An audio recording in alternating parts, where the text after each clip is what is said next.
বিভিন্ন স্বাদের গল্প শুনতে অবশ্যই সাবস্ক্রাইব করুন তোমার আমার গল্প বাড়ি হানাবাড়ি। নমস্কার বন্ধু, আমি ঋদ্ধি রয়েছি তোমাদের সঙ্গে। কেমন আছো? আশা করি ভালো আছো আর সবাইকে ভালো রেখেছো। বন্ধুরা, তোমাদের জন্য আসছে একটা স্পেশাল গিফট। তোমাদের সবার প্রিয় লেখক শোভন কাপুরিয়ার কলমে এক ভয়ঙ্কর ভৌতিক গল্প, গর্ভগৃহে মৃত্যু ফাঁদ। এই গল্পের সম্পূর্ণ ডিটেলস পেতে গেলে আমাদের ইউটিউব চ্যানেলটা কিন্তু অবশ্যই সাবস্ক্রাইব করে রাখতে হবে, কারণ আমরা দেখছি তোমরা অনেকে গল্প শুনছো, লাইক করছো, কমেন্ট করছো, কিন্তু সাবস্ক্রাইব করছো না। যদি আমাদের চ্যানেল ভালো লেগে থাকে তাহলে অবশ্যই সাবস্ক্রাইব করো। আমরা কিন্তু তোমাদের জন্য বিভিন্ন ধরনের গল্প নিয়ে আসার চেষ্টা করছি। চলো তাহলে আজকে গল্পে ফেরা যাক। আজকের গল্পটি একটু ভিন্ন স্বাদের ভৌতিক গল্প। আজকের গল্প শ্রী কর্মকারের লেখা ভ্রূণ। আজকের গল্প পাঠে আদিত্য। চলো গল্পটি আগে শুনে নেওয়া যাক। গল্পটি শেষ পর্যন্ত শোনার অনুরোধ রইল।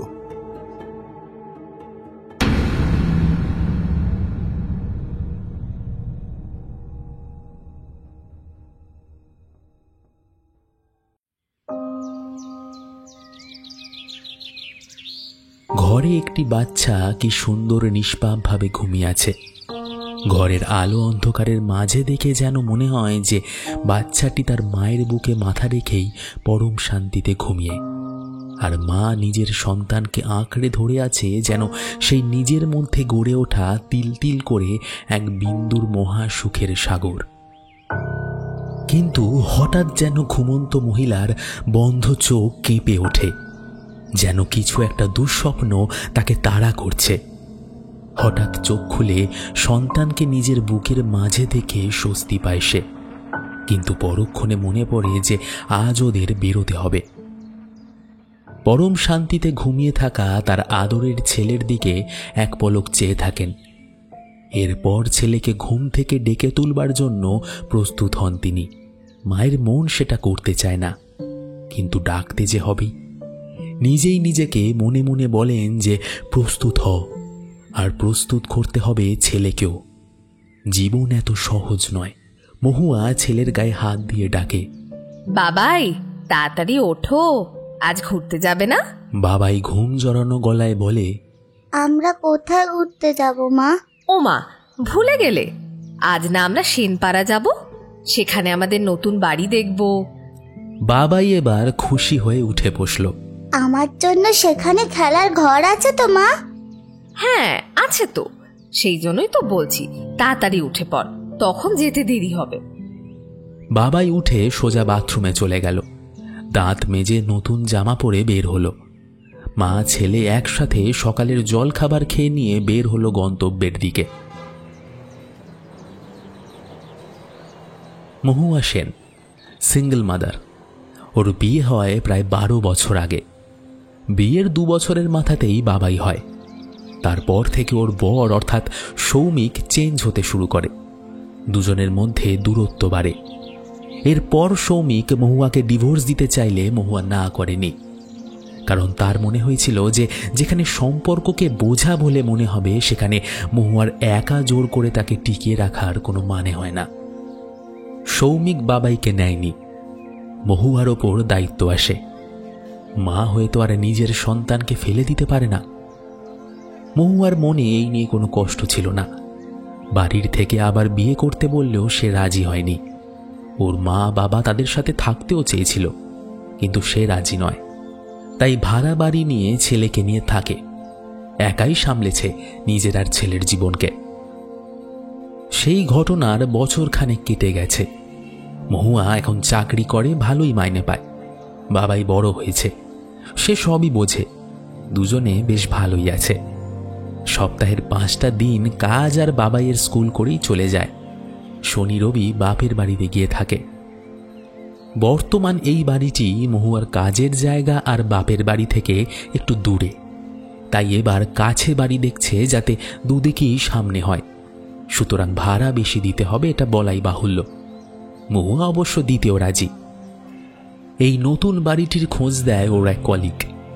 সেই বাড়িটি কলিগের বাড়ির কাছে। বাড়িটিতে আগে একটি পরিবার থাকত, তবে এখন আর নেই। মহুয়া শুধু এটুকুই শুনেছে। ওর কলিগ আরও কিছু বলতে চেয়েছিল বাড়িটা নিয়ে, কিন্তু ভাড়া কম শুনে মহুয়ার সেসবে অত কান দেয়নি। মহুয়ার বাবাই গাড়ি থেকে নামলো। ওরা চলে এসেছে নতুন বাড়ির ঠিকানায়। মহুয়া ড্রাইভারকে উদ্দেশ্য করে বলল, দাদা আপনি এখানেই দাঁড়ান, আমি বাড়িটা দেখে কথা বলে আসছি, যা লাগবে আমি দিয়ে দেব। হ্যাঁ ঠিক আছে ম্যাডাম, আপনার যতক্ষণ লাগে লাগুক, আমি আছি। মহুয়া ড্রাইভারকে কিছু টাকা দিয়ে বলল, চা খেতে ইচ্ছে হলে খেয়ে আসুন না, আমাদের তো সময় লাগবেই। ড্রাইভার শুধু ঘাড় নেড়ে সায় দিয়ে বাড়িটাকে এক ঝলক দেখেই গাড়ি নিয়ে এগিয়ে যায়। মহুয়া ছেলের হাত ধরে বাড়ির ভিতরে আসে। বাড়িটি দেখতে অনেকটা ইংরেজি টি আকারের। বাড়ির চারদিক ওয়াল দিয়ে ঘেরা। বাড়িটি একদম মাঝ বরাবর। বাড়ির চারদিকেই জায়গা রয়েছে। বাড়ির পিছনের দিকে কুয়ার পার, আর সেখানে আবার একটা ছোট্ট ঘর রয়েছে। প্রথমে যে লম্বা বারান্দা আছে সেখানে বসার ব্যবস্থা, সেটা পার করেই ঠাকুর ঘর করা রয়েছে। তবে ঠাকুর বসানো নেই। সোজা গিয়ে একটা ঘর, আর তার বাম দিকে রান্নাঘর, আর অনেকটা ফাঁকা জায়গা, আর ডান দিকে আরেকটা ঘর আর তার লাগোয়া বাথরুম। ছোটর মধ্যে বাড়িটা বেশ, সাথে দুটো রুম আর কিচেন, আর কি চাই? এই তো বেশ। লোকে তো সিঙ্গেল মাদার বলে এমনি একটা তকমা জুড়ে দিয়েছে। বাড়ি ভাড়ার কথা শুনে আরো কত কি বলে। কথাগুলো নিজের মনে বলেই মহুয়া হাসি হাসি মুখে বাড়িটা ঘুরে দেখছে। বাড়ি যেহেতু খোলাই ছিল তাই মহুয়া ভেতরটা দেখছিল। তখনও ওর কলিগ অর্থাৎ অনু আসেনি, আর যিনি এই বাড়ির কথা বলেছেন সেই এজেন্ট তখন এসে পৌঁছলেন। মহুয়াকে দেখে এগিয়ে আসেন। ম্যাডাম ঘরগুলো দেখলেন? বেশ বড় বড় ঘর, ভালোই তো লাগছে। দেখতে থাকুন, আমি অনুদিকে ডেকে আনি। মহুয়া উত্তরে ঘাড় নেড়ে হ্যাঁ বলে। এজেন্ট চলে যেতে সে একা একা ঘুরে ঘুরে দেখতে থাকে ঘরগুলো। এখন যদিও সব ঘর ফাঁকা, তবে ঘরের ওয়ালের কালার আর দু একটা পড়ে থাকা চেয়ার দেখে মনে হচ্ছে যে যারা ছিলেন তারা বেশ শৌখিন ছিলেন, কেননা সবকিছুই বেশ দামি। হঠাৎ কানের কাছে একটা ঠান্ডা অনুভব পেতে চমকে ফিরে থাকায় মহুয়া দেখে যে অনু মুচকি মুচকি হাসছে। উফ, চমকে দিয়েছিস একদম। অনু ওর কথায় পাত্তা না দিয়ে জিজ্ঞেস করে, কি রে, বাবাই আসেনি? মহুয়া আশপাশ দেখে বলল, ওমা, ও তো আমার সাথেই ছিল, কোথায় গেল? একই সাথেই তো ঘরগুলো।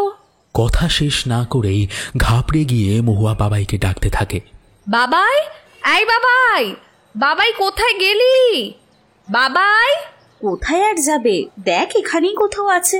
ওরা বাবাইকে খুঁজতে খুঁজতে বাকি ঘরগুলোর দিকে যায়। তখন দেখে যে বাবাই শেষের ঘরটিতে কি যেন করছে। মহুয়া গিয়ে বাবাইয়ের কান টেনে বলে, কি রে, তোকে কতবার না বলেছি একা একা ঘুরবি না? অনু এসে বাবাইকে ছাড়িয়ে নিয়ে বলে, আরে ও ঘর দেখছিল তো, মারছিস কেন? তুই বুঝিস না কেন আমি এমন করি? অনু মহুয়ার হাত ধরে বলে, আরে আমি জানি, সবই তো জানি, কিন্তু তুই রাগ করিস না। মহুয়া বাবাইয়ের হাত দেখিয়ে বলে, কি রে, তোর হাতে ওটা কি? আমি তোর মোবাইলের আওয়াজ শুনেই এখানে এসেছি, তুমি শুনতে পাওনি? আমি ভাবলাম তোমার মোবাইলটা পড়ে গেছে, তাই। মহুয়া বাবাইয়ের হাত থেকে মোবাইলটা নিয়ে দেখে বলল, এটা তো আমাদের নয়, আর আমার এমন কোনো ছোট মোবাইলই নেই। কার এটা? কোথায় পেলি তুই? এই ঘরেই তো বাজছিল, ওই দেওয়াল আলমারির নিচে। মোবাইলটা দেখতে অনেকটা খেলনা মোবাইলের মতো, কিন্তু তাতে যে ফ্রন্ট আর ব্যাক ক্যামেরা রয়েছে সেটা দেখে সত্যিই মনে হয়। মহুয়া মোবাইলটা দেখে বলল, থাক ছাড়, কোনো বাচ্চার মোবাইল হবে হয়তো। এই বলে মোবাইলটার বাটন টিপে দেখলো যে অন হয় কিনা। না, অন হয়নি। সেটা আবার আলমারিতে রেখে বন্ধ করে দিল। সবাই ফিরে আসলো আগের ঘরে। এজেন্ট তখন ভেতরে এসেছে। তা কেমন লাগলো বাড়ি? ভালোই তো লেগেছে। তাহলে চলে আসুন, আর দেরি কেন? মহুয়া, তার আগে আমার কথাটা একবার শুনে নেই। আমি জানি অনু তুই কি বলতে চাইছিস। দেখ, তুই তো আমার পরিস্থিতির কথা জানিস, আর তাছাড়া তুই তো কাছে আছিস, আমার অসুবিধা হবে না। অনু আর কিছু বলতে পারে না শেষের কথাটা শুনে, কারণ সেও জানে যে মহুয়া নিজের ক্ষমতায় যেটুকু পারবে তাই করবে, এছাড়া আর কোনো সাহায্য সে নেবে না। দিন 10 পর সব মালপত্র নিয়ে মহুয়ারা উঠল নতুন বাড়িতে। গৃহপ্রবেশ করে সবাইকে নিমন্ত্রণ করল। ওর বাবা মা এসে দেখে যান বাড়ি। বাড়ি কাছে হয় আর কোনো চিন্তা নেই সেরকম। আরও অনু তো আছেই, তাই কিছুটা হলেও সবাই নিশ্চিন্ত। মহুয়া বাড়ির সব গোছগাছ করবে বলে ছুটি নিয়েছে কয়েকদিন। বাড়ি সাজাতে এখন সে ব্যস্ত। সুন্দর করে বাড়ি সাজাচ্ছে একাই। বাথরুমের পাশের ঘরটি ওরা বেডরুম করলো, আর তার পাশের ঘরটি বাবাইয়ের খেলার ঘর। মা ছেলে মিলে এখন বাড়ি সাজাতে ব্যস্ত। বাবাই একা বসে নিজের খেলনাগুলো সাজিয়ে রাখছে ঘরটিতে, আর মহুয়া রান্নাঘর গোছাতে ব্যস্ত। ওপরের ক্যাবিনেটে ডিনার সেটগুলো গুছিয়ে রাখছিল। একটি টুলের উপর উঠেছে, না হলে নাগাল পাওয়া মুশকিল। নিচের টেবিল থেকে ঝুঁকে প্লেটগুলো নিয়ে এক এক করে সাজিয়ে রাখছে অতি সাবধানে। নিজের কাজেই ব্যস্ত ছিল, চিন্তা করার কারণ নেই। সামনের বারান্দার গ্রিল সে বন্ধ করেই এসেছে, তাই বাবাইয়ের বাইরে যাওয়ার কোনো ভয় নেই। তাই মন দিয়ে সে কাজ করছিল আর গুনগুন করে একটি গানের কলি সে গাইছে। কিন্তু হঠাৎ পায়ে কিছু একটা ছোঁয়া লাগার অনুভব করে। প্রথমটায় বুঝতে পারিনি, কিন্তু সেই ছোঁয়ার অনুভব যখন পায়ে দীর্ঘক্ষণ অনুভব করে তখন বুঝতে পারে যে ছোট্ট একটি হাত মহুয়ার পাটা আঁকড়ে ধরেছে। বুঝতে পারে যে বাবাই এসেছে। নিশ্চয়ই ওপরের তাকে খেলনা গুছিয়ে রাখতে পারছে না বলেই তাকে ডাকতে এসেছে। তাই নিচের দিকে না তাকিয়েই মহুয়া বলে, কি হলো, খেলনা গুছানো শেষ নাকি আমার হেল্প লাগবে? কোনো প্রশ্নেরই উত্তর এলো না, শুধু তার পায়ে সেই হাতটির অনুভূতি বর্তমান। উত্তর না আসায় মহুয়া পিছন ফিরে তাকায়, দেখে কেউ নেই, আর সাথে সাথে সেই অনুভূতিও নেই। মনে মনে ভাবে, ব্যাপারটা কি? আমি অনুভব করলাম বাবাইয়ের হাতের ছোঁয়া, কিন্তু এখানে তো কেউ নেই। বাচ্চার হাতের ছোঁয়াই তো ছিল, বাবাই ছাড়া তো আর কেউ নেই। মহুয়া গিয়ে সামনে দাঁড়ালো, কিন্তু বাবাই একবারও তার দিকে তাকালো না। এখনো সে ওই মোবাইলটাকেই দেখে যাচ্ছে। মহুয়া বাবাইয়ের কাঁধে হাত রাখতে সে যেন সম্বিত ফিরে পায়। ভাষা ভাষা চোখে সে তাকায়। কিরে বাবাই, এত মন দিয়ে কি দেখছিলি? এই মোবাইলে একটা ভিডিও আছে, দেখবে? কই দেখি। বাবাই মোবাইলটা ঘুরিয়ে মহুয়ার হাতে দিল। সে মোবাইলটার দিকে তাকিয়ে দেখে যে সেটা তো বন্ধ, কোনো আলোই জ্বলছে না, এমনকি ওটা অনও হয় না। তাহলে কিভাবে বাবাই ভিডিও দেখলো এই মোবাইলটায়? মোবাইল তো অফ। অফ মোবাইলে তুই কি দেখছিলি? বাবাই আবারও কেমন ভাবে যেন মহুয়ার মুখের দিকে চাইল। তারপর কেমন কষ্ট ভরা গলায় বলল, বলবে? আমি দেখেছি, ওরা মজা করছিল। মহুয়া ঘাবড়ে গিয়ে বাবাইয়ের গা ধরে ঝাঁকিয়ে বলল, কি বলছিস এগুলো? কারা মজা করছে? বাবাই অবাক হয়ে ওর মায়ের দিকে তাকিয়ে বলল, আমি কখন থেকে তোমায় ডাকছি, তুমি বাসন গোছাতেই ব্যস্ত। আমি তোমার পায়ে হাত দিলাম। মহুয়া এবার অবাক হয়ে বলল, বাবাই, তুই আমার পায়ে হাত দিয়েছিলি? এত তাড়াতাড়ি সেখান থেকে চলেও এলি? আমি যে দেখলাম তুই ওখানে নেই। বাবাই হেসে বলল, আমি ছুঁয়েই তো দৌড়ে পালিয়ে গেলাম। আর এই মোবাইলে কি দেখছিলি? কই আর দেখতে পেলাম, তুমি তো এসে ডাকলে আমার গা ঝাঁকিয়ে। মহুয়া অবাক হলেও আর কিছু বলল না। বাবাইকে সাথে নিয়ে রান্নাঘরে ফিরে এলো। সকালের খাওয়া দাওয়া এখনো করেনি দুজনের কেউই। খেলতে খেলতে বাবাই হয়তো কিছু ভেবেই ওর কাছে গিয়েছিল, এখন ওকে বলছে না হয়তো। কারণটা ভেবেই মহুয়া মনে শান্তি পায়। খাওয়া শেষ করে মহুয়া বাবাইকে স্নান করিয়ে ওকে ঘরে মোবাইলে কার্টুন দেখতে দিয়ে বাইরের দরজা ভালো করে বন্ধ দিয়ে নিজে স্নানে গেল। মহুয়া মনে মনে ভাবছে, তখন বাবাই যদি হাত দিয়ে ছুটে চলে যায়, তবে কেন মনে হলো যে কেউ পা ধরেই আছে? আর বাবাই বা কেন বলল যে ও কিছু দেখেনি মোবাইলে? কিন্তু না, সব এলোমেলো হয়ে যাচ্ছে। হয়তো তখন আমার সাথে মজা করছিল, আর অতক্ষণ তুলে নিশ্চয়ই পা উঁচু করে দাঁড়িয়ে থাকার জন্য অমন হয়েছে। স্বাভাবিক ব্যাপার, পায়ে তো ঝিন ধরতেই পারে। 7-5 ভাবতে ভাবতে স্নান সেরে সবে বের হয়েছে, তখনই বাইরের কলিং বেলটা বেজে উঠল। মহুয়া ভেজা কাপড়গুলো চেয়ারে থুয়ে যাচ্ছে, কিন্তু কলিং বেলটা যে বাজাচ্ছে তার যেন খুব তাড়া। বেলের কোনো বিরাম নেই, একইভাবে বেজেই চলেছে। মহুয়া একটু বিরক্তির সাথে বলে, আসছি তো, এতবার বাজানোর কি আছে? দৌড়েই গেল প্রায়। দরজা খুলে দেখে সেখানে কেউ নেই। মহুয়া রাগে গজগজ করতে করতে কাপড়গুলো বারান্দায় মেলে ভেতরে আসলো। বাবাই মাকে রাগ করতে দেখে বলে, কি হয়েছে মা? দেখ না, কে যে এতবার কলিং বেল বাজালো, গিয়ে দেখি কেউ নেই। এই শুরু হলো উপদ্রব, একা মেয়ে দেখলে এদের। কিন্তু মা, কোনো কলিং বেল তো বাজেনি। বাজেনি? কি বলিস? ও, বুঝেছি, আমি কার্টুন দেখছিলাম, ওখানে বেজেছিল। তুমি ভেবেছো সত্যি সত্যি। মহুয়া বাবাইয়ের কথা শুনে যেন অবাক হয়ে গেল। এটা কি করে সম্ভব? এতটা ভুল শুনবেও? ও মা, কি ভাবছো?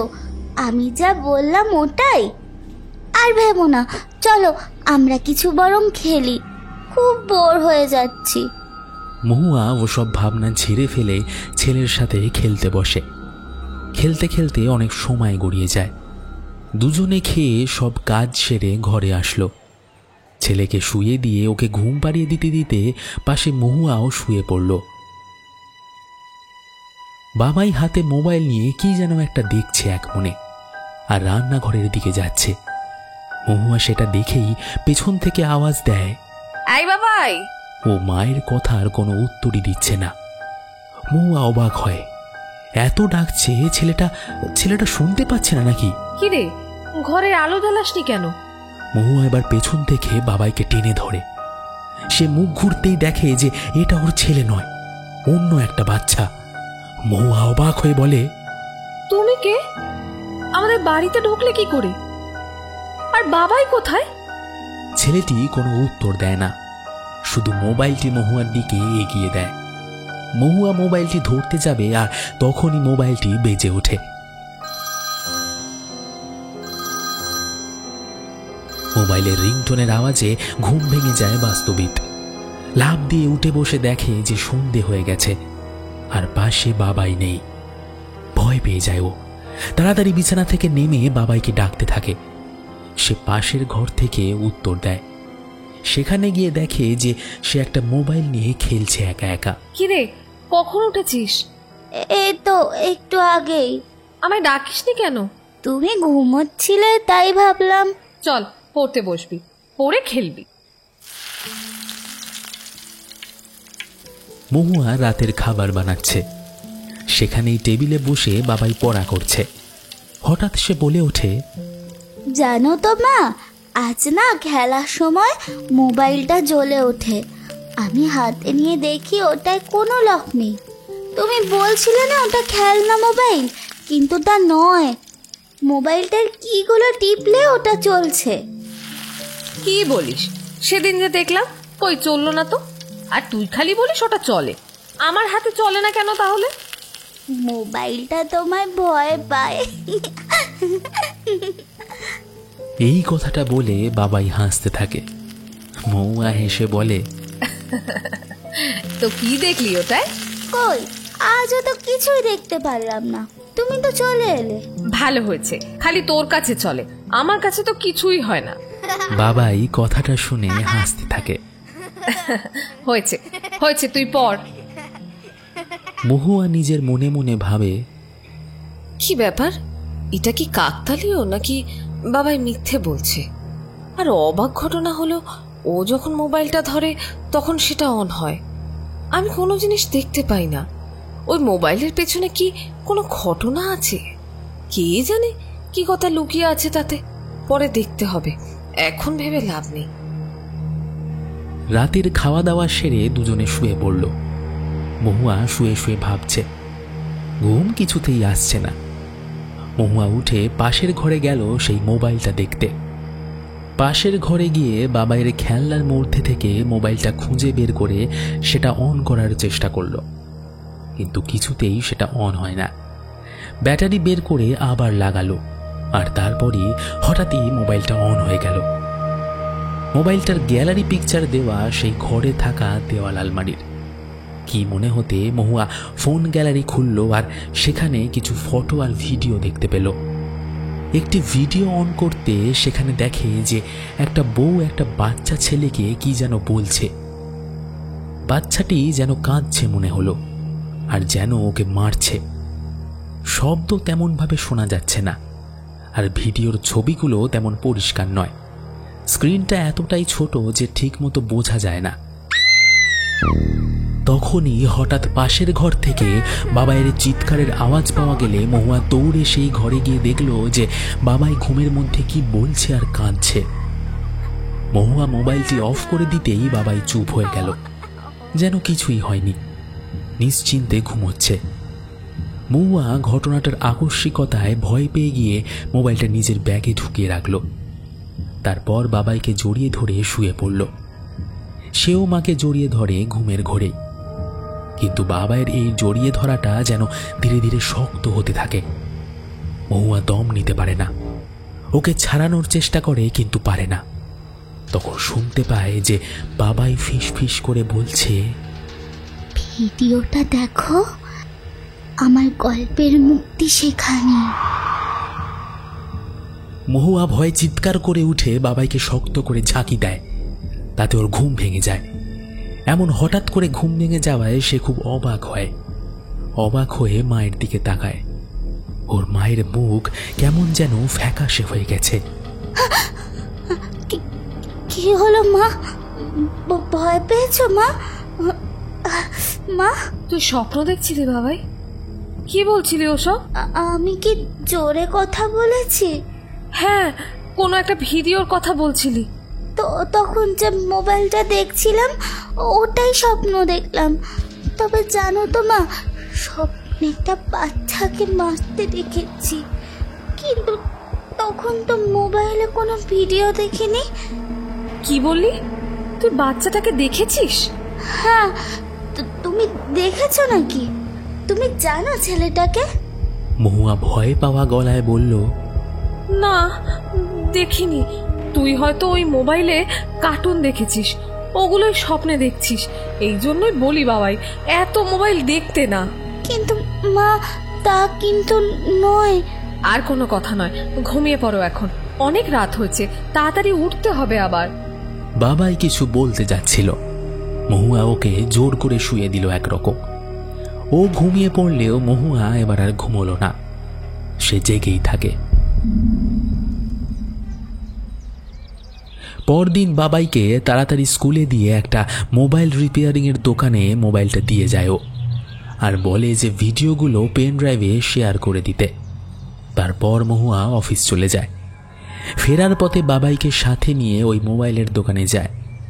আর তখন মোবাইলের দোকানদার বলে, মোবাইলটা ঠিক করা সম্ভব নয়, তবে নতুন পার্টস লাগালে চলবে।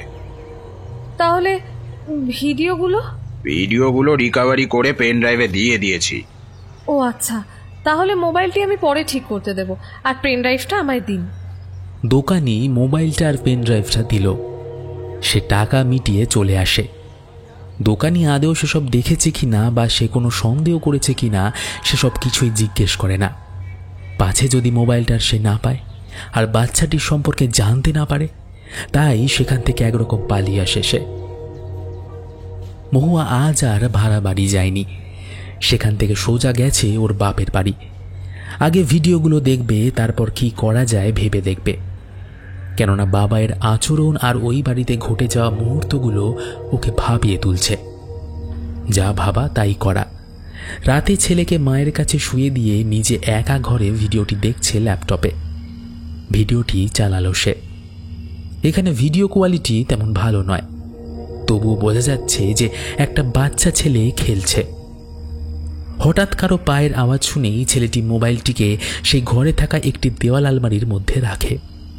সেখান থেকে দেখা যায় একটি মহিলা ঘরে প্রবেশ করে প্রথমে ছেলেটিকে কিছু একটা বলে, তারপর ছেলেটিকে ধরে মারতে থাকে আর বলছে, এত সকালে উঠিস কেন? হ্যাঁ, এত সকালে উঠিস কেন? তোর জন্য তোর বাবার সাথে আমি রাতে একটু ভালো করে ঘুমোতেও পারি না। দুজনে বেশ একা সময় কাটাবো, একে অপরকে ভালোবাসবো, সেটুকুও সম্ভব হয় না। ছেলেটি মার খাচ্ছে ঠিকই, কিন্তু সে কথাগুলো বুঝতে না পেরেই অবাক দৃষ্টি নিয়ে তাকিয়ে আছে সেই মহিলার দিকে। সকালেও তাই তাড়াতাড়ি উঠে শুধু খেলছিস? তোর তো কোনো চাহিদা নেই, তোর খালি মা দরকার। তার জন্যই তো আমায় নিয়ে এসেছিস। আমি তো তোর চাকর। শয়তান ছেলে, সব বুঝিস, ইচ্ছে করে এমন করিস, তাই না? এইসব বাজে কথাগুলো বাচ্চাটিকে বলে মহিলাটি মেরেই যাচ্ছে। বাচ্চাটি শেষে সহ্য করতে না পেরে কাঁদতে কাঁদতে বলে, আমার খুব লাগছে মা, আমাকে ছেড়ে দাও, আমি আর এমন করবো না। মহিলাটি একটি কথাও না শুনে বাচ্চাটিকে সেই আলমারিতে বন্ধ করে দেয়। এর পরের ভিডিওতে কিছুই নেই, শুধু অন্ধকার, আর কোনো আওয়াজও নেই। আরও কয়েকটি ভিডিও এই রকম রয়েছে, তবে একটি ভিডিওতে কিছুই দেখা যাচ্ছে না, তবে অস্পষ্ট আওয়াজ আছে। মনে হলো একটি বাচ্চা বলছে, আমার ভিডিও তো দেখলে, এবার ওকে ওর ভুলটা ধরিয়ে দাও। ওর জন্য আমি আমার বাবার কাছে যেতে পারি না, আমার খুব কষ্ট হয়। মহুয়া এটা শুনে ভয় পেয়ে গিয়ে ল্যাপটপটা বন্ধ করে দেয়। ঠিক সেই সময় পাশের ঘর থেকেই ওর মায়ের গলা ভেসে আসে। মহুয়া, এই মহুয়া, এইদিকে আয় তো, বাবাই কেমন করছে? এই শুনেই মহুয়া পেন ড্রাইভটি খুলে ব্যাগে রেখে পাশের ঘরে দৌড়ে যায়। নিজেও বুঝতে পারে না যে বাবাই কেন এরকম করছে। মহুয়ার মা কনক বেশ ঘাবড়ে গেছেন, সেটা দেখেই বোঝা যাচ্ছে। তিনি বাবাইয়ের পাশেই বসে আছেন। বাবাই বিছানায় শুধু শুয়ে শুয়ে কাঁপছে জোরে জোরে, আর তিনি হাত দিয়ে ওকে জাপটে ধরে রেখেছেন। কিরে, ওর কি হয়েছে? মহুয়া বাবাইকে জোরে জোরে ডাকে। ওর ছোট্ট শরীর ঝাঁকি দিয়ে ওঠে। এর আগেও ঠিক এমনটাই হয়েছিল। তখন ঝাঁকি দেওয়ায় ও স্বাভাবিক হয়ে গিয়েছিল, সেটা মহুয়ার মনে আছে। বাবাই মায়ের ডাকে জেগে ওঠে। দিদার ভয়ে শুকনো হয়ে যাওয়া মুখ দেখে বাবাই বলে, কি হয়েছে? কনক বেশ অবাক হয় বাবাইয়ের এই প্রশ্নে। তুই কাঁদছিলি কেন? মহুয়া সঙ্গে সঙ্গে বলে ওঠে, ও কিছু না মা, স্বপ্ন দেখে অমন করছে। তুমি ঘুমো, আমি ওকে নিয়ে ঘরে যাই। কিন্তু তখন যে... মায়ের কথায় মহুয়া তাড়াতাড়ি বলে ওঠে, কাল সব বলবো মা, এখন তুমি ঘুমাও, আমি আছি ওর সাথে। মহুয়া বাবাইকে নিয়ে আসে নিজের ঘরে। আজ ওর চোখে ঘুম নেই। বসে বসে ভাবে, কি ঘটছে এগুলো? কেনই বা ঘটছে? সেই মোবাইলের ছেলেটা বা এই মোবাইলটির কি সম্পর্ক? যখন বাবাই মোবাইলটি দেখে তখন আমি কোনো অনুভূতি পাই, আর যখন আমি মোবাইলটি দেখি তখন বাবাই। তবে ঘুমিয়ে থাকলে ও সব দেখে। কি হচ্ছে এসব? কিছু বুঝতে পারছি না। আমি যখন কাজ করছিলাম তখন শুধু অস্বাভাবিক অনুভূতি পেয়েছি। তাহলে কি ঘুমিয়ে থাকলে কিছু দেখা যায়? একবার কি চেষ্টা করে দেখবো ব্যাপারটা? এই ভেবে মহুয়া গিয়ে মোবাইলটি অন করে, কিন্তু সেটা অন হয় না। কি মনে হতে সে মোবাইলটি বাবাইয়ের হাত দিয়ে অন করায়। সেটা অন হয় আর ভিডিওটি চলতে থাকে। মহুয়া দেখে যে না, বাবাইয়ের কোনো প্রতিক্রিয়া হচ্ছে না। সে নিশ্চিন্ত হয়ে শুয়ে আছে। মোবাইলটির ভিডিও অন রেখেই বাবাইয়ের পাশে শুয়ে পড়ে সে। কাঁচের কোনো জিনিসের ভাঙার আওয়াজে মহুয়ার ঘুম ভেঙে যায়। সে দেখে যে রান্নাঘরের চেয়ারে বসেই সে ঘুমাচ্ছিল। চারিদিকে তাকাতে দেখে এটা সেই ভাড়া বাড়িটা। সে আর নিজের বাড়িতে নেই, সেটা সে বুঝতে পেরেছে। মহুয়া ভয়ে ভয়ে সেখান থেকে উঠে ঘরগুলোর দিকে এগিয়ে যায়। তাদের শোবার ঘরের সামনে গিয়ে শুনতে পায় যে ঘরের ভিতর থেকে একটা মহিলা আর পুরুষের গলার আওয়াজ ভেসে আসছে। পুরুষটি সম্ভবত ব্যথায় গোঙাচ্ছে আর মহিলাটি হাসছে। ব্যাপারটা ভালো মতো বোঝার জন্য রুমের দরজাটি আস্তে করে ধাক্কা দেয়। তাতেই যতটুকু খোলে সে দেখে যে একটি খুব সুন্দরী মহিলা হাতে বেল্ট নিয়ে এক নগ্ন প্রায় পুরুষকে মারছে আর বলছে,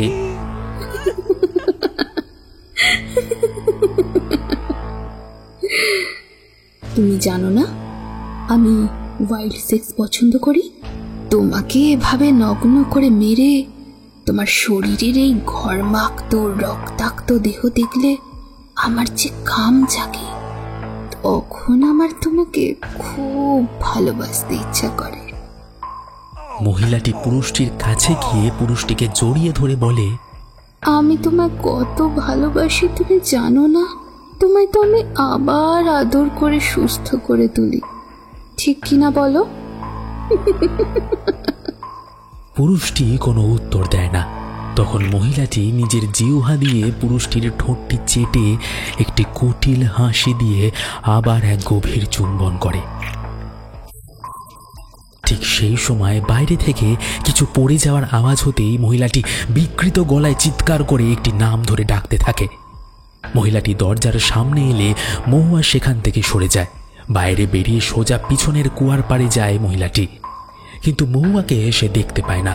মহুয়া খুব অবাক হয়ে যায়। ভয়ে ওয়ালের সাথে নিজেকে যতটা সম্ভব অন্ধকারে মিশিয়ে দম আটকে দাঁড়িয়ে থাকে। মহিলাটি বাইরে থেকে একটি বাচ্চা ছেলেকে টানতে টানতে নিয়ে আসে ভেতরে। মহুয়া বাচ্চাটিকে দেখে অবাক হয়ে যায়। এটা তো সেই স্বপ্নের বাচ্চাটি। মহিলাটি বাচ্চাটিকে মারতে মারতে পাশের ঘরে নিয়ে আসে, যেখানে ওই আলমারিটা আছে, আর সেই কথাগুলো বলে মহিলাটি, আমার আর তোর বাবার ঘুমানোর সময় তুই ইচ্ছা করে আমাদের বিরক্ত করিস, তাই না? বাচ্চাটি কিছুই বলে না। নিষ্পলক দৃষ্টিতে একবার মহুয়ার দিকে তাকায় আর একবার আলমারির দিকে। ওকে দেখে মহুয়ার ভয় পায়। বাচ্চাটি যে ওকে দেখছে সেটা ঠিকই বুঝতে পারে ও, কেননা সে এখন ওর দিকে তাকিয়ে। মহিলাটি বাচ্চাটিকে সেই আলমারির মধ্যে আটকে দিয়ে কিছু একটা বিড়বিড় করতে করতে ওর সামনে দিয়ে চলে যায়। মহুয়া ভয়ে বিহ্বল হয়ে সেখানে স্থাণুর মতো দাঁড়িয়ে থাকে। কি করবে কিছুই বুঝতে পারে না। এটা স্বপ্ন নাকি সত্যি? আর যদি সত্যি হয় তাহলে সে এখানে আসলো কি করে? মহুয়া যখন এসব ভাবছে তখন হঠাৎই আলমারিটা খুলে যায়। সে তাকিয়ে দেখে যে সেখানে কেউ নেই। মোবাইলটি নিজেই বাজছে। মহুয়া এগিয়ে গিয়ে মোবাইলটি তুলে নেয় এবং দেখে যে সেখানে ভিডিও চলছে, আর সেই ভিডিওতে নিজেকেই দেখতে পায়। তার বাড়িতে সে ঘুমিয়ে আছে আর পাশে বাবাই, ওর হাতে মোবাইলটি, আর এই বাচ্চা ছেলেটি বাবাইয়ের পাশে বসে ওর মাথায় হাত বুলিয়ে দিচ্ছে। মহুয়া ভয় পেয়ে যায়। এই স্বপ্ন থেকে বের হবে কি করে? কিছুই বুঝতে না পেরে সে মোবাইলটা অফ করতে যায়, আর তখনই বাচ্চাটি বলে ওঠে, তোমার ছেলেকে আমার সাথে খেলতে দাও না, আমি যে একা। আমিও তো চাই মায়ের আদর, ঠিক ওর মতো। ভয়ে মোবাইলটি ছুঁড়ে ফেলে দেয় ও। সাথে সাথে ঘুম ভেঙে যায় মহুয়ার। বাস্তবে ফিরে সে স্বস্তি পায়, জোরে জোরে নিঃশ্বাস ফেলে। আর বাবাইও জেগে যায়। মায়ের দিকে তাকিয়ে বলে, মা মা কি হয়েছে? তো তুমি অমন করছো কেন মা? মা? মহুয়া নিজেকে সামলে বলে, না না, কিছু হয়নি। আমি মোবাইল দেখছিলাম তো, ওই একটা জিনিস দেখেই। তবে মোবাইলটা কোথায়? আমার কাছে তো মোবাইল নেই। মহুয়া বিছানা থেকে নেমে দেখে যে মোবাইলটা নিচে পড়ে আছে। সেটা হাতে তুলে নিয়ে দেখে যে তার স্ক্রিনে চিড় ধরেছে। অবাক হয়ে ভাবে যে ওটা স্বপ্ন ছিল নাকি সত্যি। ও মা, কি হয়েছে? কিছু না বাবু, আমার জন্য তোর ঘুমটা ভেঙে গেল। মোবাইলটা ব্যাগে রাখতে রাখতে বলে, উঠে পড়, আজ তোকে স্কুলে যেতে হবে না? আমারও তো কাজ আছে। সকাল 6টা বাজেই। ভালোই হলো, তাড়াতাড়ি দুজনের ঘুম ভেঙে গেছে। আজ তো এ বাড়ি থেকে যেতে হবে, সময় লাগবে। আমি তাড়াতাড়ি বের হব, তোকে পৌঁছে দিয়ে আমার আবার কাজ আছে। ছেলেকে নিয়ে বেরিয়ে আসে ঘর থেকে। তৈরি হবে নিজেও, তারপর ওকে তৈরি করবে। মহুয়া বাবাইকে বাড়ি পৌঁছে দিয়েই সোজা অনুর বাড়ি গেল। অফিসে না গিয়ে ওর বাড়িতে মহুয়াকে দেখে খুব অবাক হয়ে বলল, কি রে, এই সময় কি হয়েছে? সব ঠিকঠাক তো? আরে তুই তো বাপের বাড়িতে, ওখান থেকে আসলি নাকি? মহুয়া বাইরে আর অপেক্ষা না করে সোজা ভেতরে চলে আসে। তখন অনুর বাড়ির কেউই সামনের ঘরে ছিল না। মহুয়া সোফায় বসতে বসতে বলল, আমার ভাড়া বাড়ির এজেন্টের বাড়ি কত দূর বলতো? কেন রে, কি হয়েছে আগে বলবি তো? সবটা বলার সময় নেই, যা করতে হবে খুব জলদি করতে হবে। তুই বল কোথায় বাড়ি, আমি এক্ষুনি যাব। ঠিক আছে যাস, এই তো এলি, চাটা খা আগে। না তুই বুঝছিস না, খুব দরকার। অনু মহুয়ার ভয় পেয়ে যাওয়া মুখ দেখে এবার জোরের সাথে বলে, আগে বল কি দরকার। মহুয়া তখন উপায় না দেখে সবটা বলল। সব শুনে অনু বলে, কি বলছিস? আমি আগেই তোকে বলেছিলাম আগে সব ঘটনা শুনে নে তুই। এখন আর ওসব বলে লাভ নেই, বল, আমি যাব সেখানে। ঠিক আছে চল, আমিও যাব। ততক্ষণে অনুর বর বাইরের ঘরে এসেছে। মহুয়াকে দেখে সে অবাক হয়। অনু ওর বরকে কিছু একটা বুঝিয়ে দিয়ে দুজনেই সেই এজেন্টের বাড়ির দিকে রওনা হয়। অনু নিয়ে আসে ওকে এজেন্টের বাড়ি। এজেন্ট এত সকালে ওদের দেখে একটু ইতস্তত করে। মহুয়া কোনো রকম ভনিতা না করে বলে, শুনুন, কিছু প্রশ্ন করতেই এখানে আসা। আমার ভাড়া বাড়ির আগের মালিক কে ছিলেন? তাদের সঙ্গে আমি দেখা করতে চাই। কিন্তু কারণ কি? আপনি বলেননি কেন ওই বাড়ির বাচ্চাটি মারা গেছে? এজেন্ট আর অনু দুজনেই অবাক হয়। না তো, বাচ্চাটি মারা যায়নি। দুপুরে খেলতে খেলতে বাড়ি থেকে হারিয়ে যায়, বাইরে একাই খেলছিল। পুলিশকে বলল, তারাও ওর খোঁজ পায়নি। তাই তো ওর মা এই বাড়ি ছেড়ে দেয়, বারে বারে বাচ্চাটার কথা মনে পড়তো বলে। আপনি ওদের ঠিকানা দেবেন কিনা আগে বলুন, না হলে ওদের সাথে আপনাকেও জেলে দেব। কি যাতা বলছেন? আমার কাছে প্রমাণ আছে বলেই বলছি, হয় ঠিকানা দিন, না হলে। দেখুন, আমি এসবে কিছুই জানি না। আমি কোনো কেসে ফাঁসতে চাই না। সে ঠিক আছে, আপনি ঠিকানা চাইছেন তো নিন, তবে আপনি এসব জানলেন কিভাবে? হ্যাঁ, সেটা পরেই জেনে যাবেন। এজেন্টের কাছ থেকে ঠিকানা নিয়ে ওরা সোজা গেল আগের মালিকের বাড়ি। সেখানে গিয়ে বাড়ি খুঁজে একে ওকে জিজ্ঞেস করতে অনেকটা সময় পেরিয়ে যায়। শেষে যখন বাড়ির ভিতরে গেল ওরা, কলিং বেল বাজাতে একজন মহিলা দরজা খুললেন। মহুয়া তাকে দেখেই চিনতে পারে এই সেই মহিলা। মহুয়া নমস্কার জানিয়ে নিজের পরিচয় দেয়। মহিলাটি ওদের ভেতরে আসতে বলে, নমস্কার, আমি সুচিত্রা। কি দরকার বলুন। আসলে আমি আপনাদের পুরনো বাড়িতে নতুন ভাড়া এসেছি। আমার বাড়িটি ভালো লেগেছে, তাই বাড়িটি আমি কিনতে চাই। আমরা তো বাড়িটা বিক্রি করে দিয়েছি। সে ব্যাপারে কথা বলতে হলে আমাদের এজেন্টের সাথে বলুন, উনি সব ব্যবস্থা করে দেবেন। হ্যাঁ বলেছি, উনি বললেন আপনাদের আইনি কাজগুলো এখনো শেষ হয়নি, তাই আপনাদের সাথে। ও আচ্ছা, তবে বিজয় মানে আমার হাজব্যান্ড তো বাড়িতে নেই। ও আসলে আমি জানিয়ে দেব। ওনার নাম্বারটা তাহলে। না না, আপনাকে আর কষ্ট করতে হবে না, আসতেও হবে না। আমি এজেন্টকে দিয়ে সব কাজ করিয়ে দেব, চিন্তা নেই। আপনার নাম্বার আর অ্যাড্রেসটা লিখে রেখে যান। আচ্ছা, এখন আসতে পারেন, আমার একটু কাজ আছে। অগত্যা মহুয়ারা চলে এলো।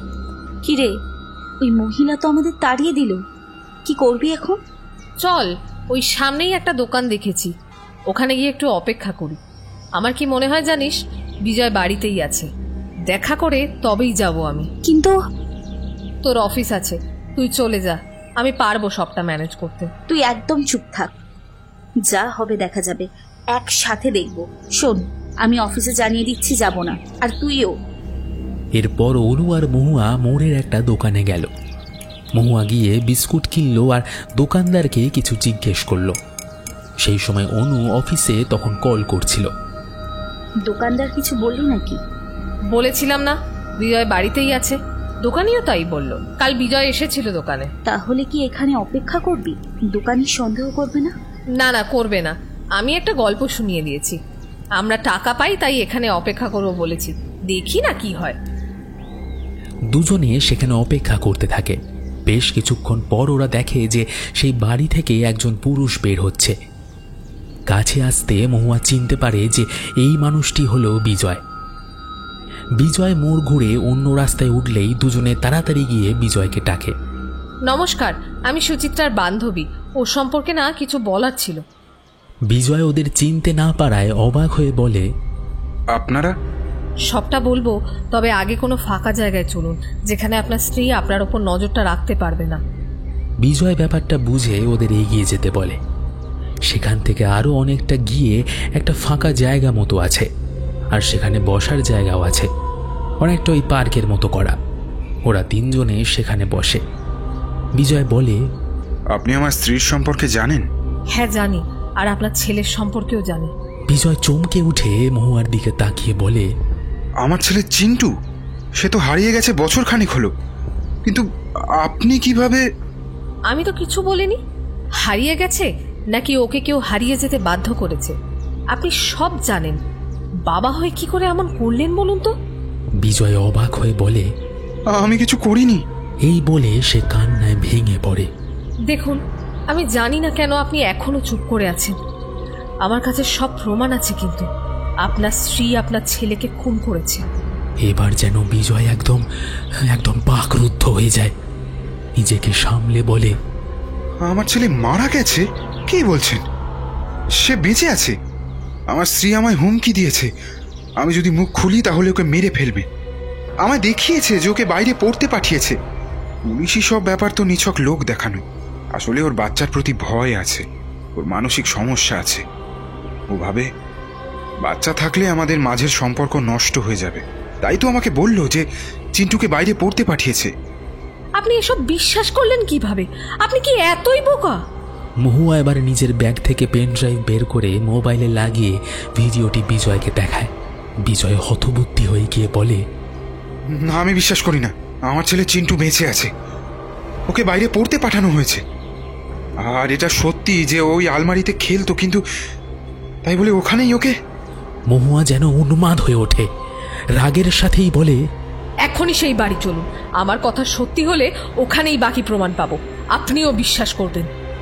বিজয় যেতে চায় না, কিন্তু মহুয়ার দৃঢ় ভাব ও ভিডিও দেখেই আর না করতে পারে না সে। ওরা তিনজনে আবার সেই বাড়িতে আসে।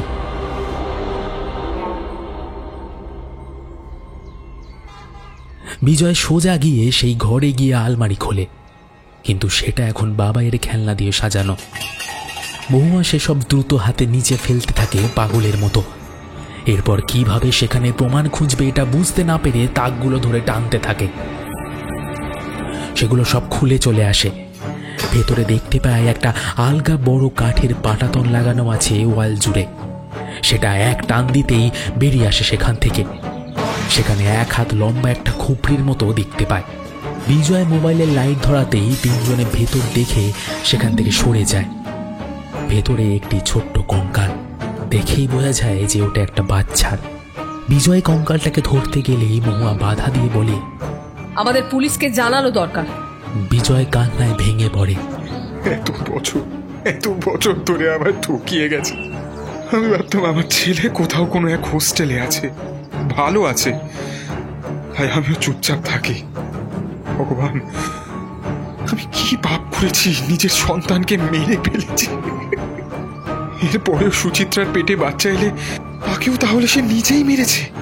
আমাকে মিসক্যারেজের কথা বলেছে, আসলেও কোনোদিন মা হতেই চায়নি। নিজের শরীরের রূপ, শরীরের ভোগের লালসার জন্য আমার 2 সন্তানকেই মেরে ফেলেছে। ওর শাস্তি আমি দেবই। না, দাঁড়ান, আমার কাছে প্রমাণ আছে, আর সবচেয়ে বড় প্রমাণ আপনি নিজে। সুচিত্রাকে পুলিশের হাতে তুলে দিন। বিজয় আর বাধা দেওয়ার কোনো রকম চেষ্টা করে না। এরপর ওরা পুলিশকে খবর দিলে পুলিশ ওখানে এসে সব সিল করে দেয়। বিজয়ের সাক্ষী আর মহুয়ার প্রমাণ পুলিশ সবকিছুই যাচাই করে দেখে। সুচিত্রা গ্রেপ্তার হয়।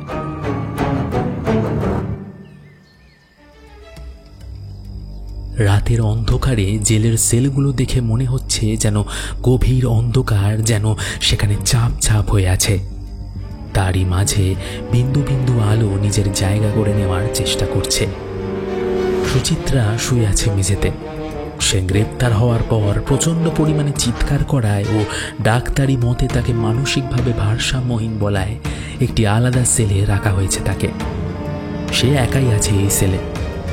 ঘুমন্ত অবস্থায় হঠাৎ ওর শরীরটা একবার কেঁপে ওঠে। এরপর নিজেকে সে আবিষ্কার করে একটা বদ্ধ আলমারির ভেতরে। ধীরে ধীরে সেখানকার শ্বাসবায়ু কমে আসছে, দম আটকে আসে ওর। বাতাসে কিছু আঁকড়ে ধরার চেষ্টা করে, কিন্তু কিছুই পায় না ও। তবে দম ফুরিয়ে যাওয়ার আগে ক্ষীণ দৃষ্টিতে দেখে আলমারির বাইরে যেন অদূরে একটি বাচ্চা ছেলে দাঁড়িয়ে হাসছে তার দিকে তাকিয়ে। সে যে নিজের কষ্টটা ওকে ভালো করিয়ে বুঝিয়ে দিতে চায় সেটা ওর চোখের আক্রোশে বোঝা যাচ্ছে।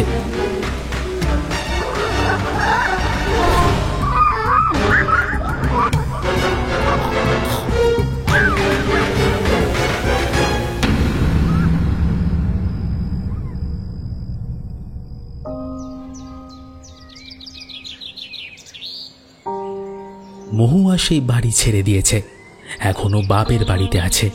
রাতের খাওয়া দাওয়া সেরে মা ছেলে মিলে টিভি দেখছিল। তখনই বাবাই বলে ওঠে, মা, তাহলে ওই মোবাইলটা? সেটা তো ওই বাচ্চার, ওকেই দিয়ে দিয়েছি। আমায় এমন ছোট মোবাইল কিনে দেবে? নিশ্চয়ই দেবো সোনা। ওদের কথোপকথনের মাঝখানে হঠাৎ টিভিতে ব্রেকিং নিউজের কিছু টুকরো কথা ভেসে আসে।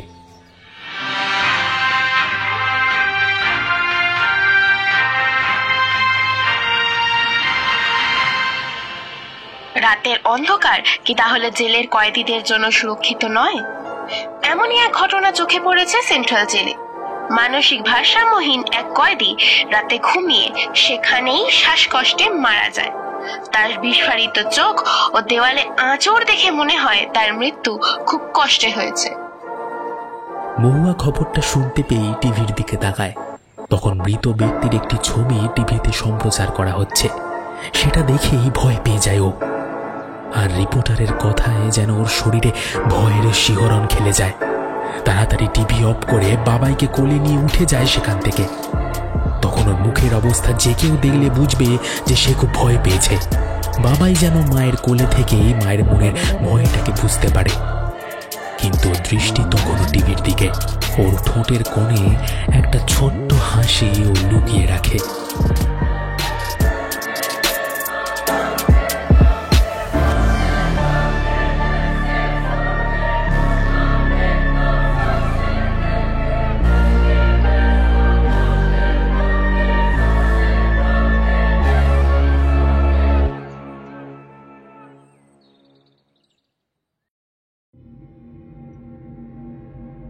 শেষ হলো আজকের গল্প, শ্রী কর্মকারের লেখা ভ্রূণ।